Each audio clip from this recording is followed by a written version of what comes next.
अतु? हाँ, किन्नरी उसकी आई के साथ बात कर रही है, तुम दोनों से कुछ कहना है। जी। अरे यार, कहीं इसने सब कुछ उगल तो नहीं दिया? अतु मेरी खाल उधेड़ देंगी। अपने पति का घर का अच्छे से ख्याल रखना। वो खुश रहेंगे ना तो तू भी खुश रहेगी। मैं आपसे बाद में बात करती हूँ। हाँ हाँ, मैं भी फोन रखती हूँ। अब तू ससुराल में है ना, तो ज्यादा बात करनी भी अच्छा नहीं है। हाँ, लव यू, बाय बाय बेटा। Bye mom.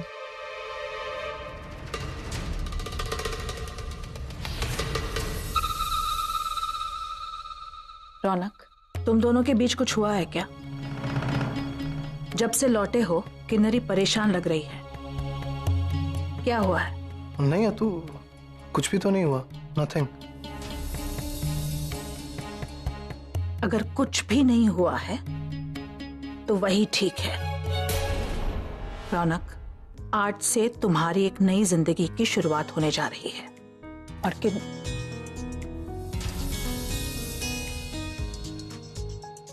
क्या हुआ? किन्नरी अगर कहाँ झाला है? कितनी अपसेट लग रही हो, क्या हुआ है? बता दो मुझे, बता दो, साफ साफ बता दो, क्या सोच रही हो? अतु, वो मुझे रस्म के बारे में कुछ पता नहीं है। That's why I was little nervous. अगं वेडा भाई, काय या छोट्या छोट्या गोष्टींचं टेन्शन घेतीयस तू? देखो, रस्में हैं, उन्हें निभाना जरूरी है, पर टेंशन लेने वाली कोई बात नहीं है। एंड माई स्पेशल रिक्वेस्ट, ये साड़ी पहन कर आना। Okay? Okay Atu. Take care of हर।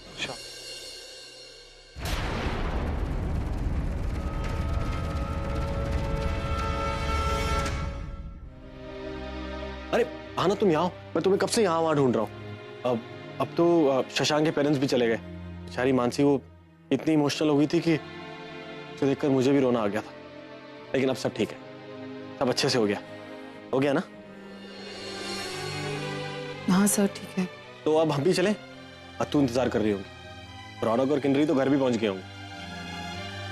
हाँ सर, सब मैं अभी आई। क्या हुआ, तुम कुछ टेंशन में लग रही हो? कोई प्रॉब्लम है? नरेंद्र सर,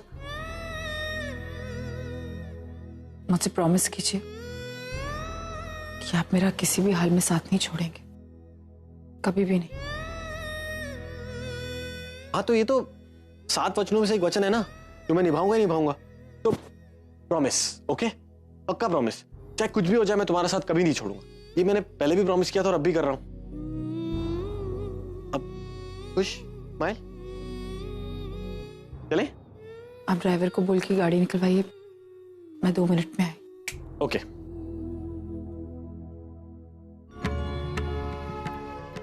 एक तरफ मानसी और दूसरी तरफ शशांक। मेरी कुछ समझ भी नहीं आ रहा है, मैं किसकी सुनी। एक तरफ शशांक है जो चाहता है मैं उसे सब बताऊं कि क्या हुआ है मानसी के साथ, और दूसरी ओर मानसी है जो किसी से कुछ कहना ही नहीं चाहती। लेकिन मैं चुप नहीं रहूंगी, मैं रौनक को सजा दिलाऊंगी, चाहे कुछ भी हो जाए।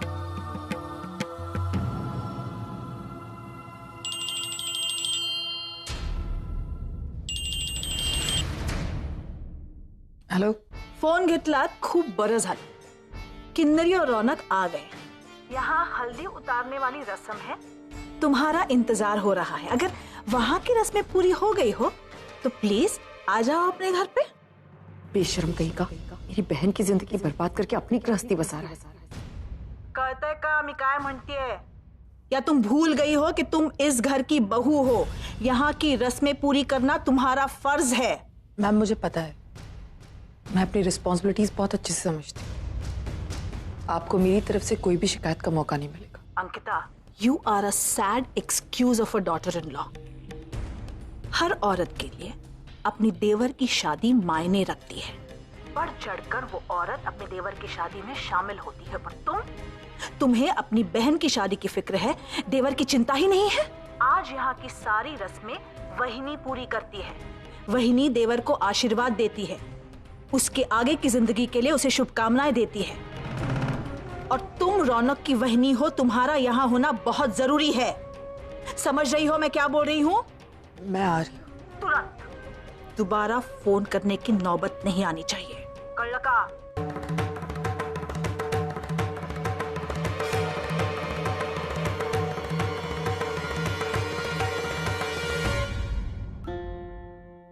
सोनू, मनुथाई अभी अभी सोई है। उसने मुझे कहा वो थक गई है और उसे कुछ देर के लिए आराम करना है।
ताई, तू वापस आ जाएगी ना? बहुत अच्छा। ताई जीजू ड्राइवर को बुलाने के लिए गए, वो ड्राइवर फोन नहीं उठा रहा था। मुझे तुम तीनों से कुछ बात करनी है। बोलना। अभी है ना, मानसी थोड़ी ज्यादा इमोशनल हो गई। मतलब ऐसे होता है कि जब हमारी शादी होने वाली होती है ना, तो उसके एक दो दिन पहले थोड़ा डर लगता है, क्या होगा, कैसे होगा। और जहां हम बचपन से रहे हैं, उस घर को छोड़कर जाना पड़े तो तकलीफ होती है।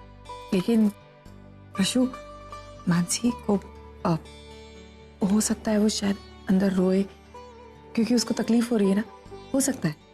तो अगर वो रोए ना, तो उसे रोने देना, उसके पास मत जाना, उसको मनाने मत जाना। रोएगी ना तो मन हल्का हो जाएगा। सब ठीक तो है ना? हाँ, सब ठीक ही है। क्या हुआ है?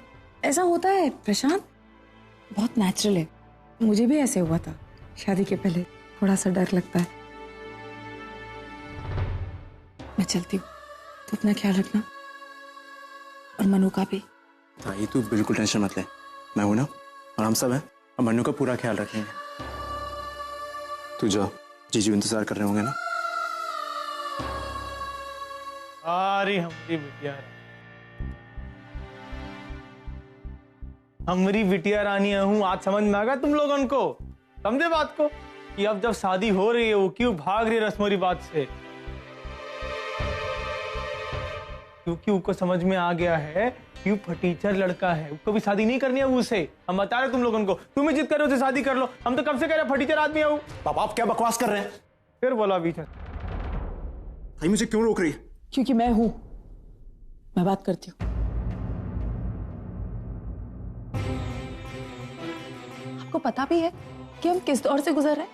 आपको कोई अंदाजा है हम क्या कर रहे हैं, क्या नहीं कर रहे हैं? आपको कोई फर्क नहीं पड़ता कि आपके बच्चे क्या कर रहे हैं, क्या नहीं कर रहे हैं। आपको सिर्फ अपने जुए से, अपनी दारू से, और पता नहीं किस चीज से मतलब है।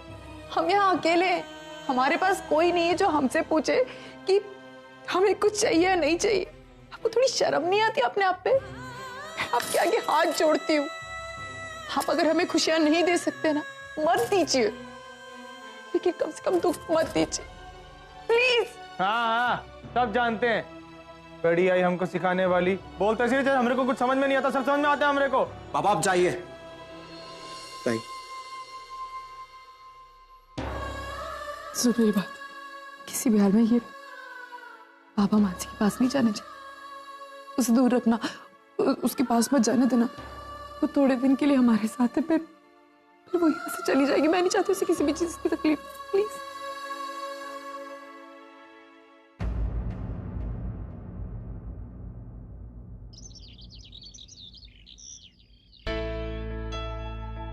मिस्टर चड्डा, पूर्वी जी, माफ कीजिएगा, मैंने आपको देखा नहीं। और काम की बात करें? अरे जब मिले हैं तो काम की बात करने के लिए मिले, वो कॉफी शॉप में बैठ के बात करें। हम यहाँ बिजनेस के सिलसिले में मिले। आपकी सेक्रेटरी का मुझे फोन आया था कि कुछ कंपनीज हैं जो हमारी कंपनी के साथ बिजनेस करना चाहती और आप मुझे उनके नाम बताएंगे, तो वो बातें तो यहाँ भी हो सकती है, करेक्ट? मेरे सेक्रेटरी का फोन है आपके पास? जी हाँ, आप ही ने मुझे यहाँ मिलने के लिए बुलाया। नहीं नहीं नहीं, आपके सेक्रेटरी का फोन आया था मेरे पास। उसने कहा कि आप मुझसे मिलना चाहती हैं। मैं तो नजरअंदाज कर देता, लेकिन वो क्या है कि एक तो मैं औरतों की बहुत इज्जत करता हूँ और दूसरा आप वुड बी मिसेस कपूर होने वाली हैं, तो इसलिए मैं चला आया। लेकिन ना ही मैंने आपको यहाँ बुलाया था और ना ही आपने मुझे, तो फिर हमें यहाँ किसने बुलाया? मैंने बुलाया आपको। मेरे सेक्रेटरी ने फोन किया। Mister Arjun, what is this? आपको क्या लगता है कि मेरे पास खाली वक्त है तो आपकी इन सारी हरकतों में मैं इन्वॉल्व हूं? आज के बाद अगर इस तरह के आपने मुझे फोन करके कभी डिस्टर्ब करने की कोशिश की तो पुलिस में दे दूंगा। तुम मुझे जब अरेस्ट करवाओगे तब करवाओगे। उससे पहले अगर मैंने फोन घुमा के पुलिस को यह बता दिया कि तुमने कितने ठेकेदारों से कितनी रिश्वत ली और कहां पर क्या क्या झोल किया, तो अभी नहीं, पूरी जिंदगी भर के लिए जेल में सड़ोगे। करूं फोन? फिलहाल के लिए सिर्फ मेरे सवालों का जवाब दो। जितना पूछ रहा हूं उतना करो। देखिए, आप किस तरह के सवाल क्या पूछना चाह रहे हैं, मेरी समझ में कुछ नहीं आ रहा। मैं पूछ रहा हूं तुमसे कि ऋषभ कपूर के बारे में तुमने मुझे जो कुछ भी बताया था, तुम इसी वक्त पूर्वी को बताओगे। देखिए, आप किस सच्चाई की बात कर रहे हैं, मेरी समझ में कुछ नहीं आ रहा। अर्जुन, तुम्हारी प्रॉब्लम क्या मालूम है? कि तुम अपनी परेशानी को सामने से न्योता देते हो। चड्डा, इससे पहले भी तुमने एक बार मुझसे पंगा लिया था और उसका हक तुम देख चुके हो। चड्डा, अपनी बात से पलटो मत। तुम मुझसे अभी 2 दिन पहले बार में मिले थे, तुमने मुझे ऋषभ कपूर के बारे में सब कुछ कहा था। तुमने मुझे ये बताया था कि ऋषभ कपूर ने मुझे उस केस में फंसाया। प्लीज पूर्वी को ये बात बताओ। अरे मुझे झूठ बोलने की क्या जरूरत है? जब ऐसी कोई बात हुई नहीं। यार झूठ मत बोलो। मैं क्यों झूठ बोलूं? चड्डा, झूठ मत बोलो। तुमने मुझसे कहा था कि तुम मुझसे मेरा कहना छोड़ो। और तुम क्या कर रहे हो अर्जुन? तुम स्टॉप क्रिएटिंग अ सीन। मैं कोई सीन मैं सोच भी नहीं सकती थी तुम इस हाथ तक गिर सकते हो। और तुमने मुझे झूठा फोन करवा के इस आदमी से मिलने को कहा। तुम जानते हो ना इस आदमी ने इतनी बदतमीजी की है। अगर आज कुछ हो जाता तो? कुछ नहीं होता, क्योंकि मैं यहाँ पर हूँ, मैं कुछ नहीं करने देता इसे। मैं यहाँ पर हूँ। I don't need your protection, okay? और मैं नहीं चाहती कि तुम मेरे आसपास भी रहो। पूर्वी, मेरी बात से कर। ये झूठी कहानियां बनाना बंद करो, समझे? करो। तुम्हें लगता है मैं झूठ बोल रहा हूँ? हाँ, तुम झूठ बोल रहे हो। तुमने आज तक मुझसे झूठ ही कहा है और आगे भी झूठ बोलते रहो। आज तक क्या किया तुम? तेरी फीलिंग्स का मजाक ही तोड़ा है ना, बस। मैं सच कह रहा हूँ, वो ऋषभ कपूर सही आदमी नहीं है। तुम मुझे कुछ यकीन नहीं करना है। Please leave, just go from. Just leave Arjun. Please मेरी बात लेके जाओ, ये मिसबिहेव कर रहे हैं यहाँ पे।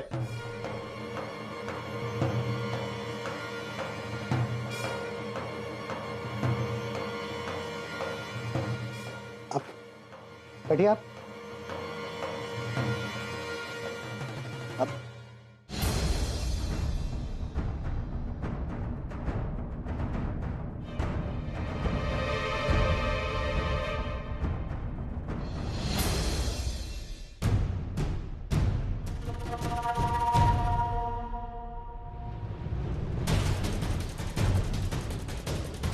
ताई, मेरा बलात्कार हुआ है। किसने तेरा बलात्कार किया? रौनक ने किया है ताई। रौनक?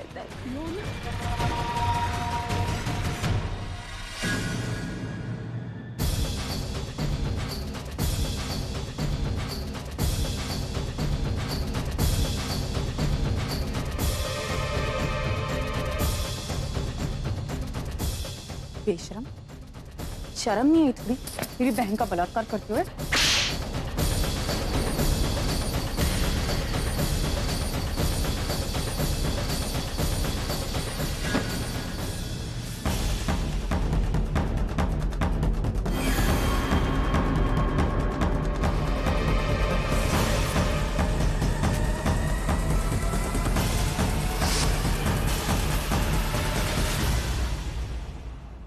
ये अंकिता इस तरह से गुस्से से क्यों देख रही है?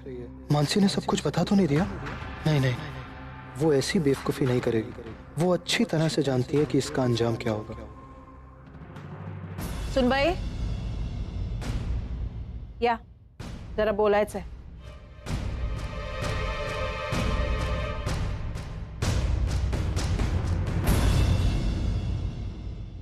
आज तक मैंने तुम्हें कई बार समझाया है पर लगता है तुमने मेरी बातों को सीरियसली नहीं लिया है। अब अगर कोई भी कमी रही फर्ज निभाने में तो मुझसे बुरा कोई नहीं होगा। एक ही चूक मी खपवून घेणार नाही, कळतंय का? मैं पूजा की थाली लेके आती हूँ।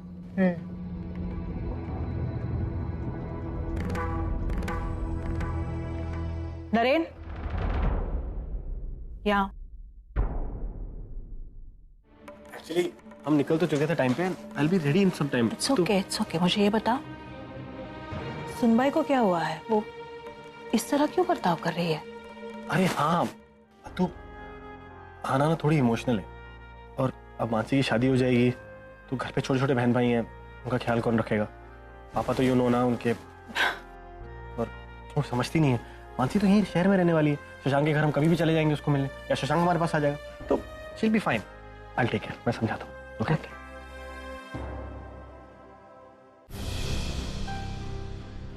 अब किस बात का इंतजार हो रहा है? आधीच खूप उशीर झालाय। चला, किन्नरी की आरती उतारो।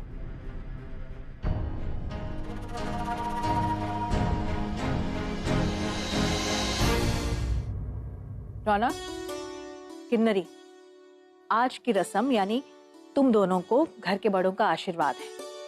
हम सिद्धिविनायक से प्रार्थना करते हैं कि हमारे घर की नई बहू की गोद हमेशा खुशियों से, धन धान्य से और संतान से फली फूली रहे।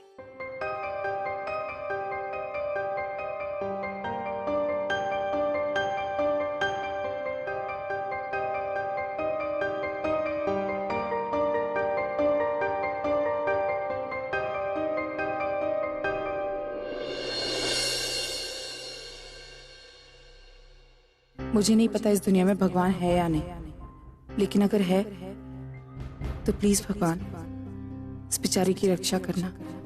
ऐसे नालायक पति तो दुश्मन को भी नसीब ना हो, लेकिन अब इसका रिश्ता रौनक से जुड़ गया है। उसका अंजाम भुगतने की ताकत और हिम्मत देना इसे। अंकिता,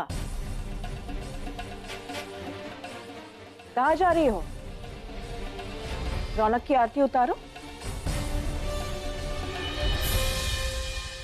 रौनक तुम्हारा छोटा देवर है और वहिनी के लिए अपना छोटा देवर भाई के समान होता है, और आज के दिन वहिनी से आरती उतारना छोटे देवर का सम्मान होता है और वहिनी का फर्ज। रौनक की आरती उतारो।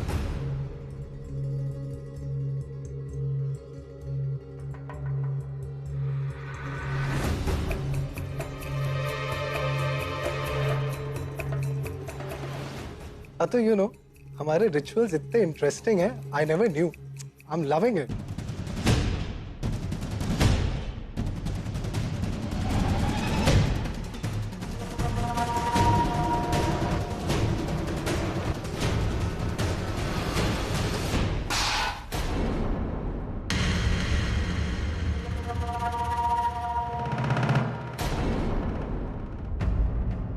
अंकिता, ये क्या किया तुमने?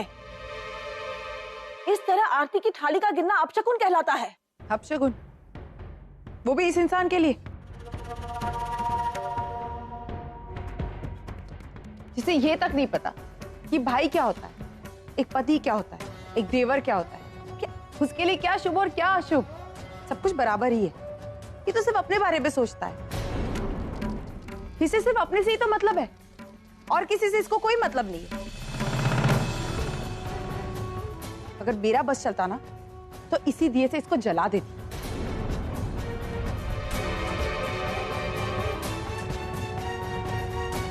लेकिन ये पवित्र अग्नि भी इसे छूना नहीं चाहती, इसीलिए ये थप्पड़ डिजर्व करता है।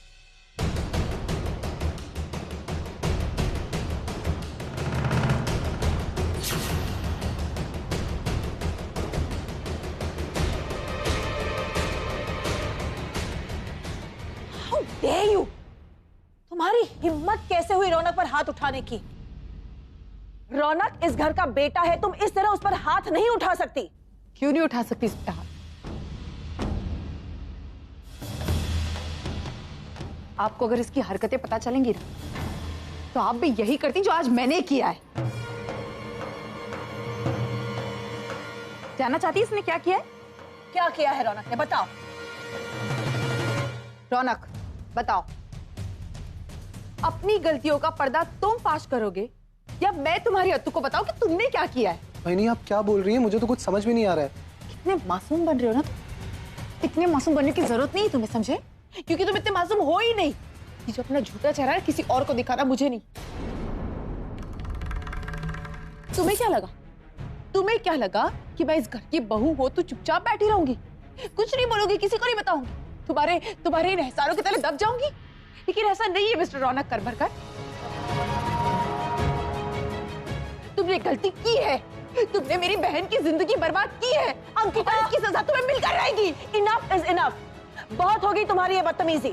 तुम इस घर की बहू हो ये भूलना मत, और रौनक इस घर का बेटा है। तुम उसके साथ ऐसा बर्ताव नहीं कर सकती। साफ साफ बता दो, आखिर रौनक ने ऐसा किया क्या है? मेरी बहन मानसी के साथ बलात्कार किया है।